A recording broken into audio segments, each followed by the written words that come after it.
একজন প্রার্থীর ফেসবুকে যদি 50 লাখ ফলোয়ার থাকে তাহলে কি তিনি ভোটে এগিয়ে থাকবেন, নাকি মাঠের রাজনীতি এখনও শেষ কথা বলে? বাংলাদেশের নির্বাচনী প্রচারে সামাজিক যোগাযোগ মাধ্যম এখন আর বিকল্প নাই, বরং একটি গুরুত্বপূর্ণ মাধ্যম।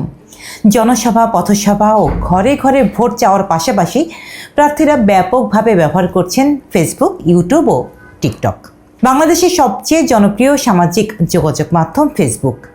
বিভিন্ন রাজনৈতিক দলের প্রধান নেতা থেকে শুরু করে স্বতন্ত্র প্রার্থীদেরও রয়েছে নিজস্ব ভেরিফাইড পেজ।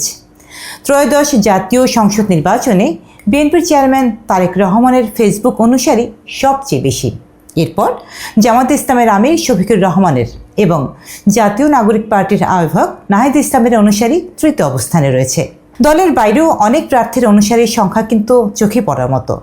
স্বতন্ত্র প্রার্থী তাসলিম জারার ফেসবুক ফলোয়ার 71 লাখেরও বেশি, যা তাকে এই নির্বাচনে সবচেয়ে বেশি অনুসারী থাকা প্রার্থীদের একজন করে তুলেছে। বিশ্লেষণে দেখা যায়, সামাজিক যোগাযোগ মাধ্যমে বেশি অনুসারী থাকলে অল্প সময়ে অনেক মানুষের কাছে পৌঁছানো সহজ হয়, প্রার্থীর পরিচিতি তৈরি হয় এবং বার্তা নির্দিষ্ট গোষ্ঠীর কাছে পৌঁছে দেওয়া যায়। তবে অনুসারীর সংখ্যা বেশি মানেই যে ভোট সাফল্য, এমন কোনো নিশ্চিত সম্পর্ক নেই।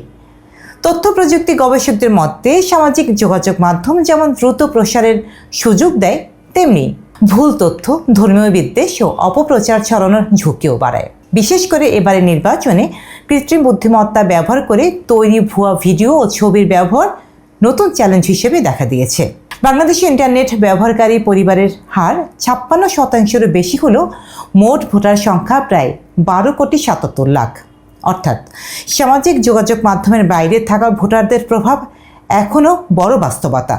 সব মিলিয়ে সামাজিক যোগাযোগ মাধ্যম নির্বাচনী প্রচারের একটি শক্তিশালী হাতিয়ার হলেও চূড়ান্ত ফল নির্ধারণে মাঠের রাজনীতি, স্থানীয় প্রভাব ও ভোটারের আস্থা এখনও সবচেয়ে গুরুত্বপূর্ণ বিষয়।